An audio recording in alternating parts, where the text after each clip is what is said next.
Hello, everyone. Greetings and salutations. Welcome back to another episode of the Back of the Pack podcast. I am your host, Kyle Walker. Thank you for tuning in. I do appreciate it. Hope everyone's having a great week and that your weekend of racing went well. As for the podcast, we were out at the Spencer C. Duncan Make It Count 5K in Gardner, Kansas.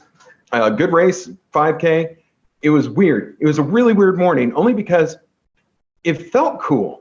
Like you would have thought it was a cool morning. The sun was not blistering down. We weren't suffering, but the humidity.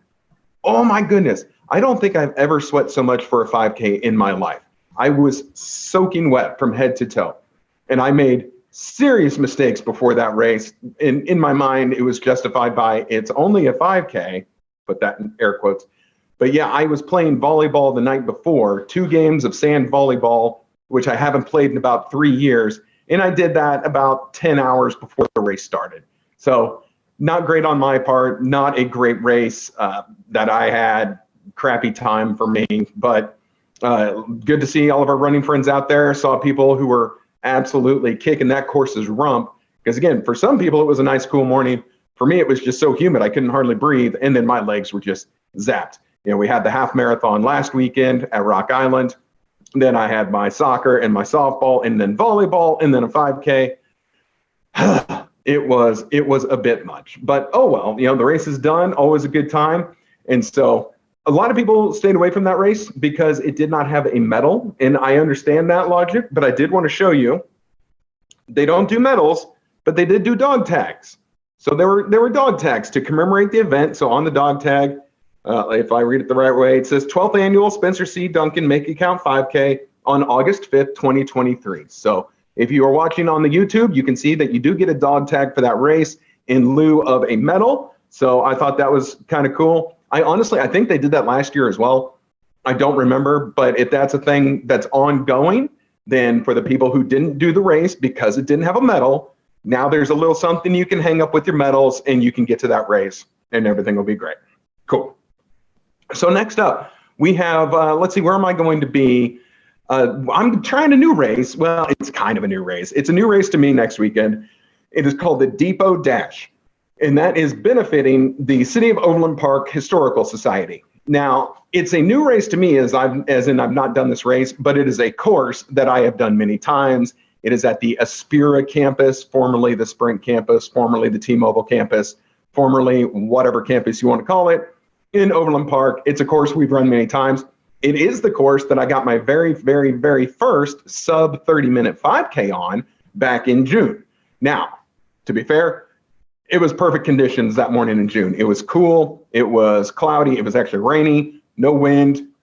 Set up perfectly to get a 5K PR, which I did. I do not expect that same success come this weekend, as I imagine it's going to be much warmer than it was in June.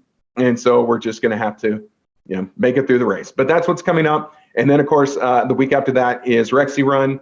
I'm telling everyone I can about Rexy Run, and I hope to see you down in Lawrence, Kansas to do Rexy on August 19th. So if you're not signed up, you still have time. They're actually doing a little promotion by the time you hear this, where I believe you could get a little bit of a discounted price. Look them up on Facebook and get the code if need be.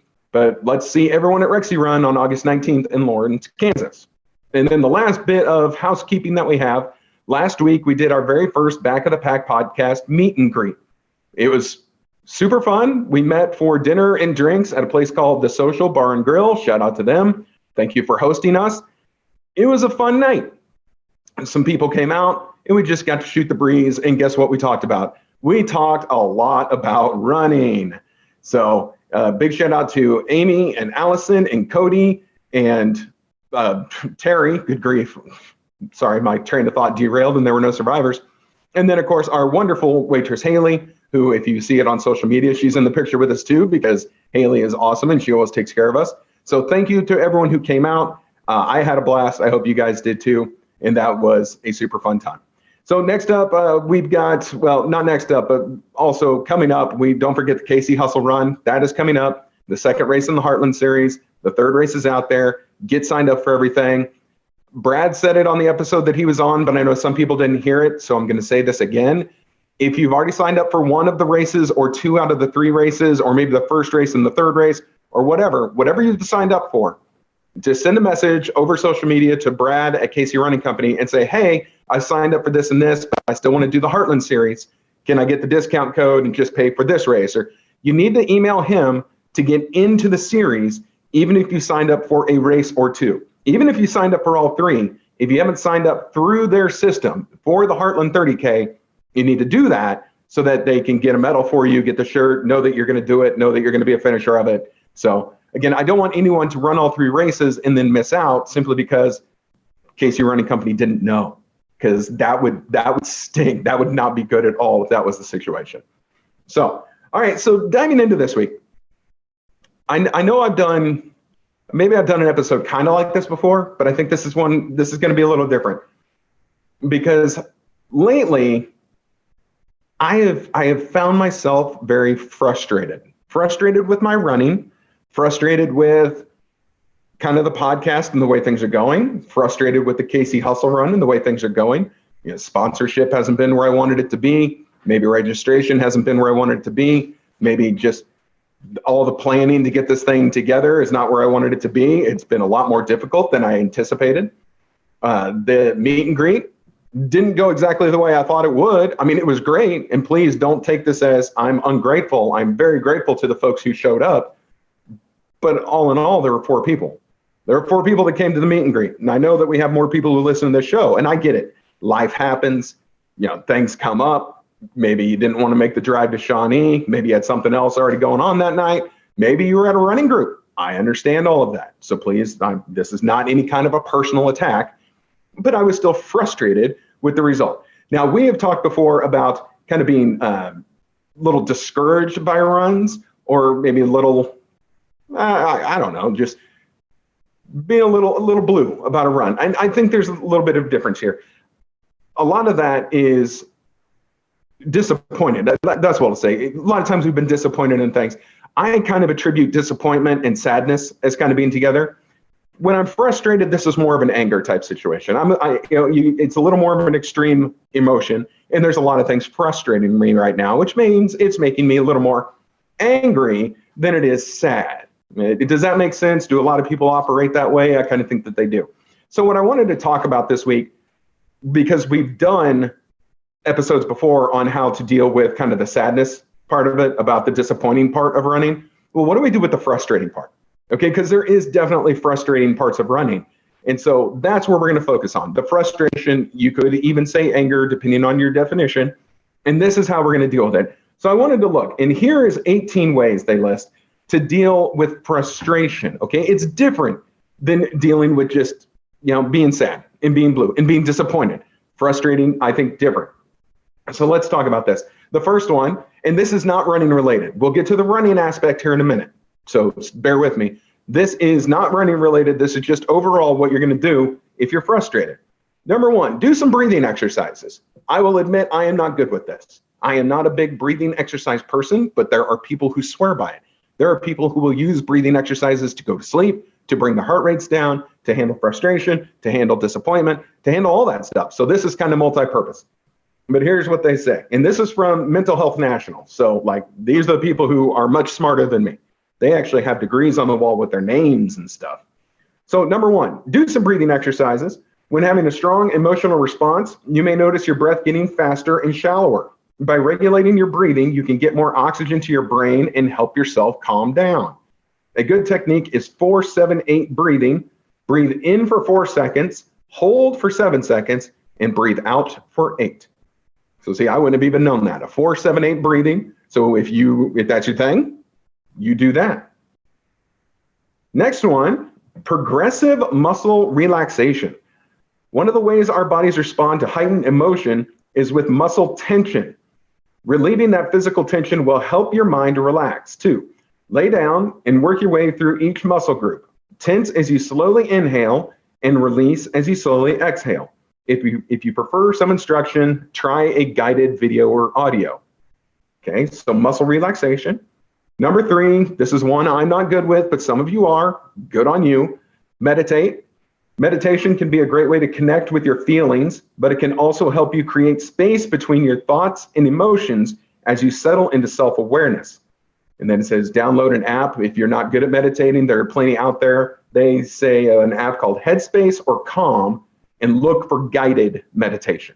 So maybe that helps you. Number 4, and this will speak to most of us, exercise. Physical activity is a mood booster, helps you regulate stress and adrenaline, and is a healthy way to release pent-up energy. If you can, try going for a run and really focus on your feet hitting the ground. If you prefer instruction, see if your local gym has online classes or search for your favorite type of workout on YouTube. Okay, so a lot of us, we go for a run to help with our emotions, right? Like that's pretty standard. We're going to get to it here in a second when maybe the run is what's causing your frustration. Number 5 is yoga. If you prefer low impact workouts, yoga is a great way to get your body moving in a meaningful way. Yoga Pose has an online directory of poses searchable by symptom, like anxiety or back pain, and has categories including poses for calmness. So there you go, search different poses. I am sure you could do a search of yoga poses for frustration, and I bet you will probably get a pretty good list of things to do. So that is for all you yoga folks out there. Number 6, and one could argue this is what I'm doing right now. So you know what, maybe this is the one that I'm going with. But number 6 is vent. Ruminating on your anger only perpetuates it.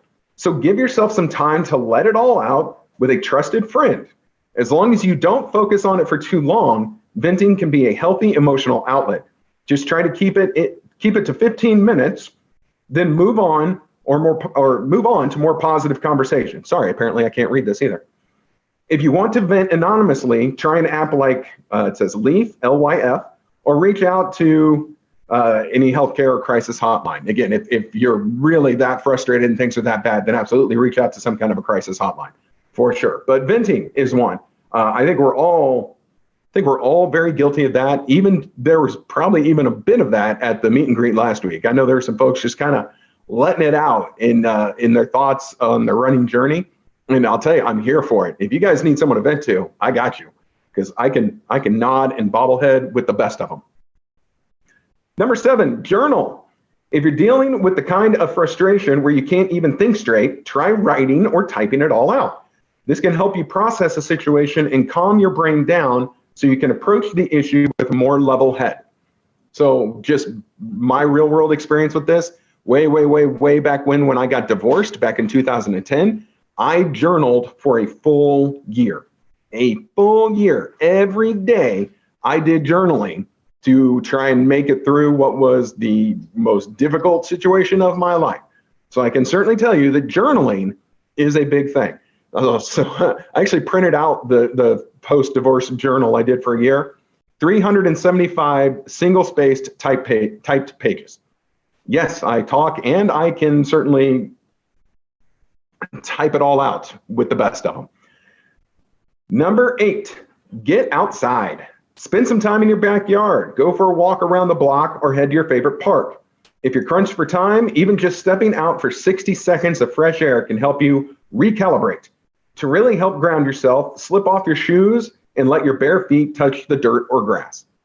I can attest to this. There's a lot of times I will just walk out my back door and stand in the backyard for a few minutes. And I like that. It is very calming. Number 9, manage your expectations of others. Let us dive into this. Often, negative feelings come from misaligned expectations. Recognize that you can't fully anticipate anyone else's behavior. Change your own mental framework so that you aren't holding them to standards they won't meet. It's only hurting you, as my dog is now barking at me. Isn't that super great? Let me see if I can pause this and go shut him up. And we are back from our mid-conversation break due to a barking dog. Anyway, maybe we'll insert a commercial there. Wouldn't that be neat? All right, number 10 on our list, treat yourself. Sometimes you just want to lay on the couch with a bag of chips and your favorite movie, and that's okay. As long as it doesn't become an unhealthy habit, there's nothing wrong with treating yourself to some guilty pleasures. Guilty.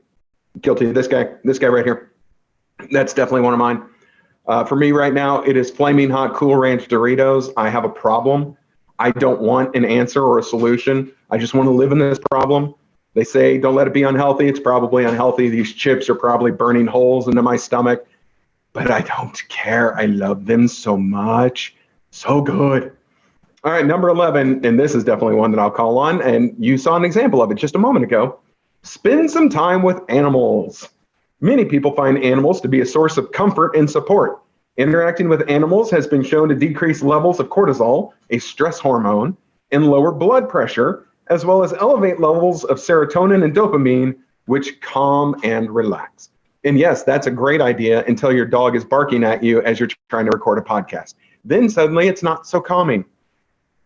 Number 12 is distract yourself. Leaning into feelings doesn't always help. If you need to detach from your anger, try doing something that requires focus, like a puzzle or reading. I like that. Try something that requires focus. Definitely something I do. A lot of times these days, people video game. A lot of people will just dive headfirst into a video game, or they'll get into a book, or an audio book, or a podcast, or a TV show. But distract yourself. Get out of your own head and let something entertain you for a while. Definitely a good way to go. Really, for me right now, a lot of it has been like cooking shows. Like I've gotten into watching cooking shows and then maybe finding a recipe that I want to try and make myself. Like I'm getting really good at burgers because I love burgers. Oh man, they're great. And so I've been trying to find new ways to make them at home. And so at times I will experiment and try making a new burger. But that's something I use to kind of help with my own stress relief and just to get out of my own head. Because man, sometimes being stuck up here, it's not all it's cracked up to be. So next one, number 13, take a nap. We all need a brief reset at times. If you hit a wall where you are completely overwhelmed with everything going on, set a timer for 20 minutes and climb into bed. The rest will do your brain well, and checking out for a little bit often helps you go about the rest of your day with a fresh start. Again, if you can do that, great. I don't sleep well at night, so sleeping during the day is not something that's possible for me. But hey, if you can do it, man, more power to you. Go get it. Number 14, and this is one I actually had the stuff to start this. I just haven't started it yet because it's kind of the wrong part of the season for it, but I'm excited to try this. And so if this is something you do, kudos to you and let me know how it's going. But number 14, start a garden or get a new houseplant. Numerous studies have found that the act of gardening can be beneficial for numerous health outcomes, including anxiety and stress reduction. Don't have an outdoor space? Taking care of an indoor plant has similar effects on your mental health. For me, it's the gardening stuff. I don't want to make a big garden outside. I'm talking like a little herb garden that can be either inside or just maybe on my back deck or something. But I have all the stuff to start this. And again, I think it's too hot for most of them right now. I got to wait for it to cool off a little bit. But I'm actually excited to start this. This is one that I've already been prepping for. Number 15, get creative. Art is a great tool for emotional expression. Crafting, drawing, painting, writing poetry, and other art forms are healthy ways to channel your anger into something fun. And if you are an artistic person, salute to you. I am not. I cannot draw. I cannot sing. I mean, I love to sing, but I'm no good at it. Nobody wants to hear it. I am so jealous of all you very artistic, creative types because that's not me. But I certainly appreciate what you can do. Number 16, turn on some music. Oh yeah, this is all of us.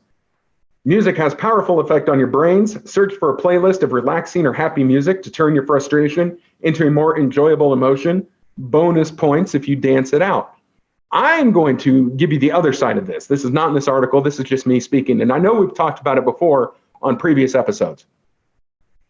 Rage walk. I recommend the rage walk that I do probably at least once a month. That's where I go out. I mean, you would think I'm going out for my run, but I'm not. I am going out, I'm walking, and I am turning on the angriest stuff that I have on my iPhone. I want to hear the songs that are angry. I'm going to punch a hole in the sky with my fist pumps. And yeah, I am all about the rage walk. If you have never gone on a proper rage walk, give it a try. I think you'll like it. Find the angriest heavy metal that you can enjoy listening to. Everyone has very wide variety of musical tastes. But find that song that pisses you off and go rage walk to it. Man, by the time I get home, I'm feeling so much better. So I know I've talked about it before, but rage walk, I recommend that. Number 17, get organized. Take 10 minutes to clean, plan, or otherwise streamline something in your life. Turning your extra energy into something productive will not only help you get rid of some of that frustration, but you'll also have accomplished something. I like this idea. Okay, and the last one, you might find this a little weird. We'll see. Number 18, wash your face. You got a little smudge, no, something right there. You should wash your face.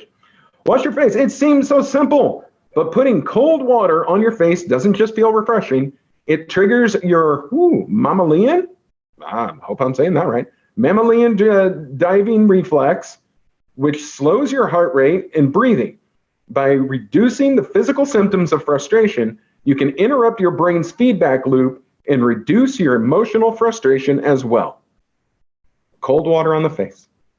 You know, I've done this many times for many different reasons. I didn't know that was why I was doing it or that was the effect, but hey, that's actually kind of cool.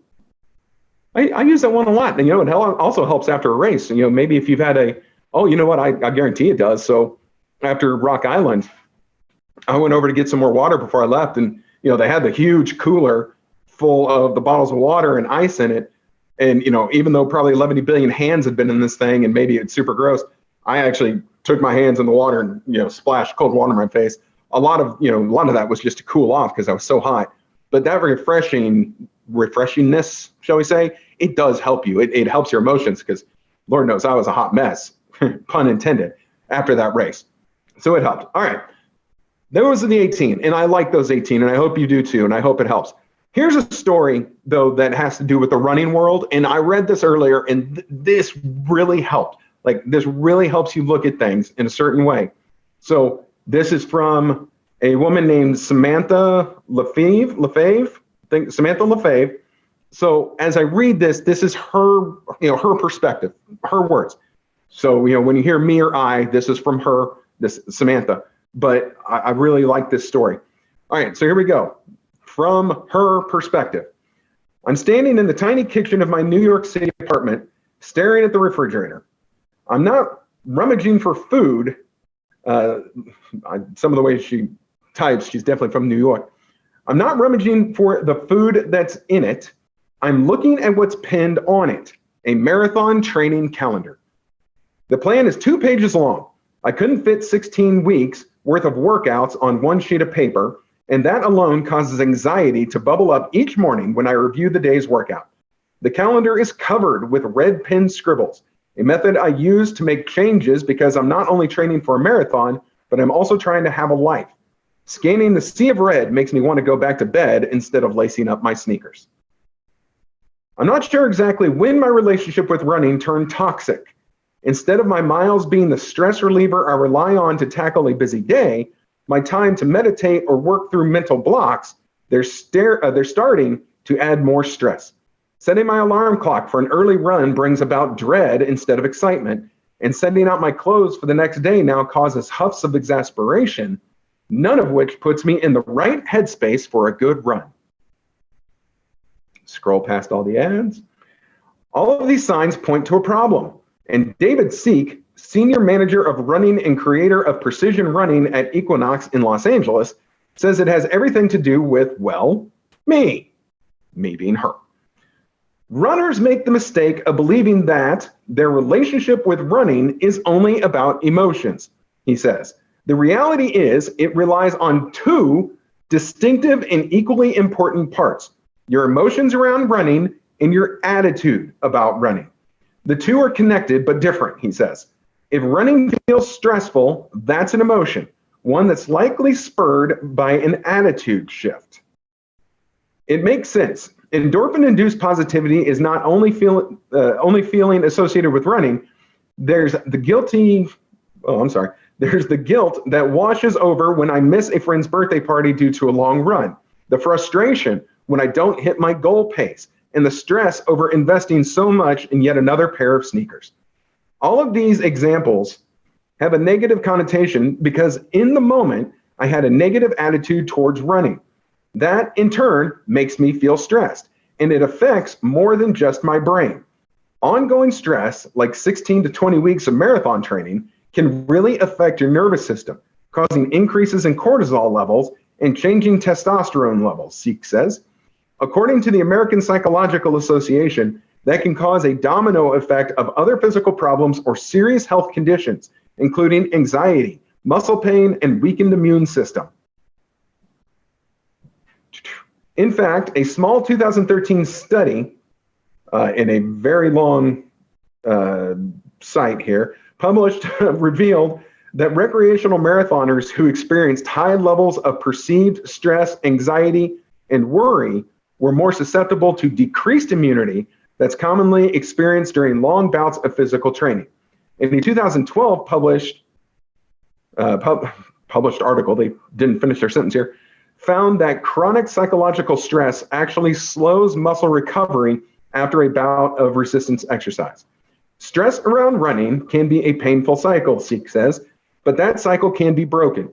The key is figuring out what's prompting your currently negative attitude towards running and taking active steps to adjust it. And here's how. So here's how to adjust to injuries. Running is, by definition, a sort of stressor on the body, says K.F. Hayes, PhD, sports psychologist and director of the Performing Edge in Toronto. That can be a good thing until injuries start plaguing you.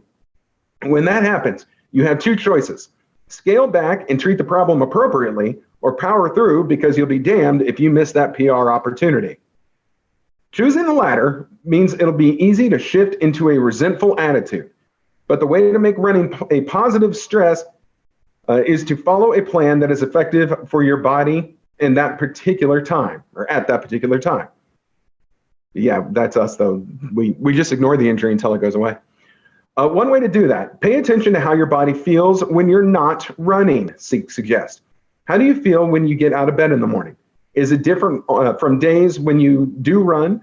How about sitting through a movie? Are you unable to get through it without having to stretch?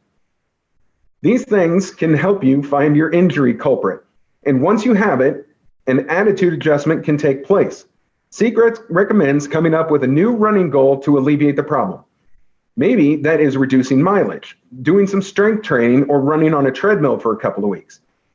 He says, doing so can actually be fun and enlightening, and it reduces stress because you have actionable steps to fix what's causing you to associate pain with your miles. Okay, so that's kind of roundabout on injury. So long story short, if you're injured, find other ways to continue to run without making that injury worse. Because when you're stressing about the injury, that can have the adverse affections on your body. Adverse actions on your body. Words are fun. I should try them sometime. All right, so number 2 here, the time commitment. So this is the stress around the time commitment. Signing up for a big race is the easy part. No, ain't that the truth? But finding time to train properly is hard. Not having enough time makes it feel like an obligation rather than a stress reliever, says Jeffrey Brown, another doctor. He's with Harvard Medical, so he kind of knows his stuff. So he went to Harvard to say not having enough time makes it feel like an obligation rather than a stress reliever. That can fuel negative emotions because, hello, we're not all pros here. If you're not being paid to run, it shouldn't feel like something you're being forced to do. Pause. Rewind that. Listen again to this, because this is all of us. That can fuel negative emotions. Hello, we're not all pros here. If you're not being paid to run, it shouldn't feel like something you're being forced to do. Oh, somebody hit the applause button, because boy, is that most of us? That's most of us. Let's be real honest here. We dread the race. We dread the race. Well, we're not being forced. You're not being forced to do that race. So if you're dreading the race, maybe don't do the race. Because yes, it is a time commitment. It's a physical commitment. It's a relationship commitment. You're sacrificing all these things for this race, and you don't want this to feel like a chore. But it certainly does sometimes, and that's our own damn fault.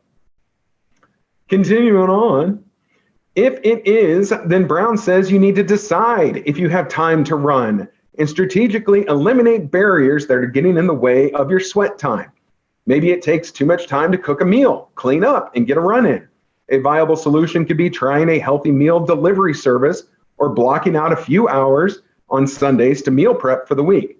Solving problems in other areas of your life may ultimately help change your attitude towards running, so the thought of hill intervals won't seem so daunting. All right, so if you're gonna train for the race, if you're gonna do it, and if you're gonna enjoy it, You have to take time away from the other parts that might prevent you from doing your training. And look, hi pot, I'm kettle, you're black. I get it. This is me. I am terrible at this because I try and do everything. And I try and do everything for everyone. And yes, the first thing that suffers is my training. Because I one time in my life, I told my softball team I wasn't going to play because I wanted to marathon train. Okay, well then I wasn't playing softball, but was I doing the marathon training I was supposed to do? No, I wasn't, because other things came up, or I filled that time doing something else and I did not properly train for the marathon. And then I had an injury, and we can go back here and listen to all the injury stuff. And did I alter things to adjust for the injury? Well, yeah, I didn't do anything because I was injured. But then I was mad about it because I still had this race, and I'll be damned if I was going to miss the race, but I knew my training was going to suck. Ultimately, I missed the race.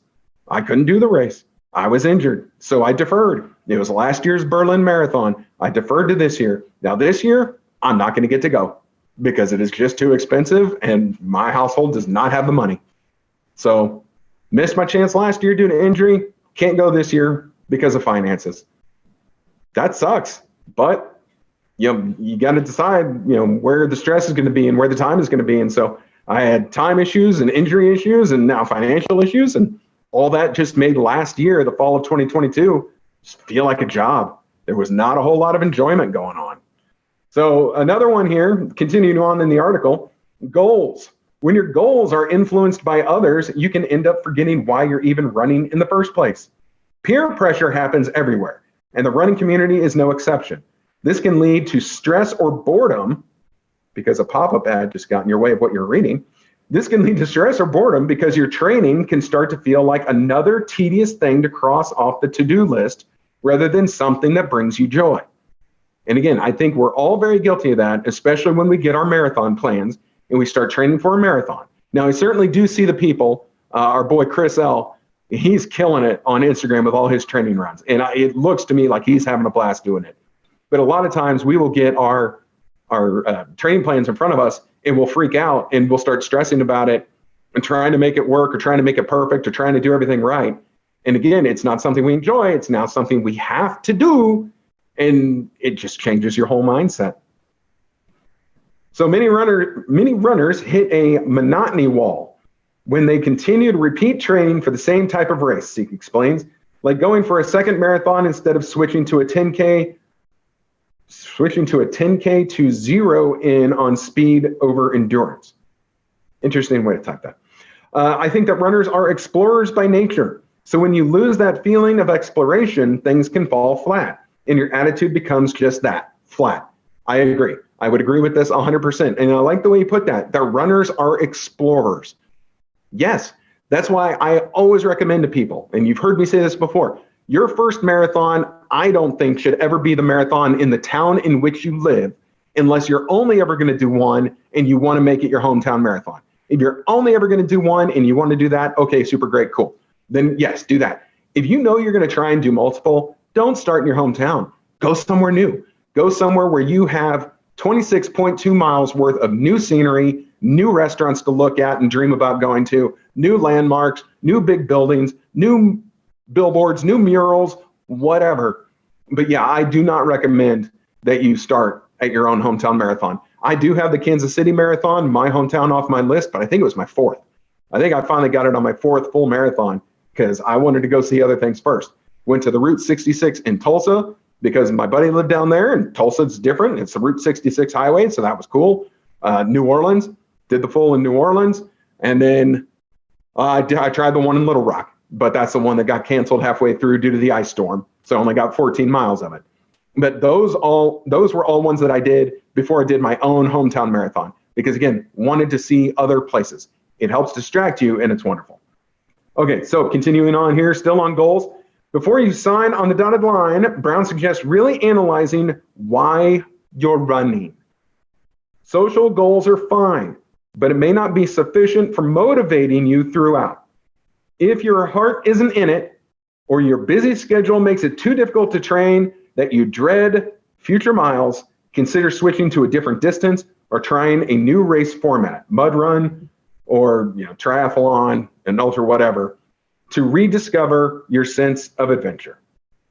So that's it for that article. But I thought that article was super fascinating, and they bring up a lot of good points that really can pertain to the frustrated runner. And I think at some point in time, we all have been frustrated runners. I know I certainly have. I actually kind of am right now. One of the problems being, like I said earlier, I do have a 5K coming up this weekend, but it's a course I've done. So while it'll be a new medal, it's still going to be the same old course. And I'd love to go explore Berlin, but that's not in the cards, so won't be doing that. We will go to Memphis later, so I'm super excited about that. I have very recently, late to the party, gotten into that show, Diners, Drive-Ins, and Dives. If you haven't watched it, it's on HBO Max. I am loving that show. But there's quite a few restaurants I've seen on there down in Memphis, Tennessee that I can't wait to check out. Because, yes, I'm running a marathon, and after I do that, I'm going to eat a whole bunch, and I'm super looking forward to it. So anyway, so much for listening to me attempt to read. It's amazing I ever passed elementary school, but somehow I did. So that's going to do it for this week's episode of the Back of the Pack podcast. I'm your host, Kyle Walker. It has been my pleasure as always. The show is brought to you by OKKC Sports. And you know what? I might actually just produce it myself this week just to see if I can. So if it's great, it's all me. If it's terrible, well, that's all me too.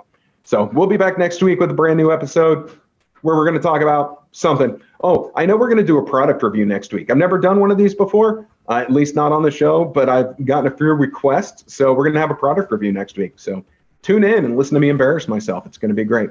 Hey, everyone, the heat is actually not going to be too bad this week. So have a great week of training. I hope to see some of you guys at the race next weekend. Other than that, have a great week, and we'll see you next time.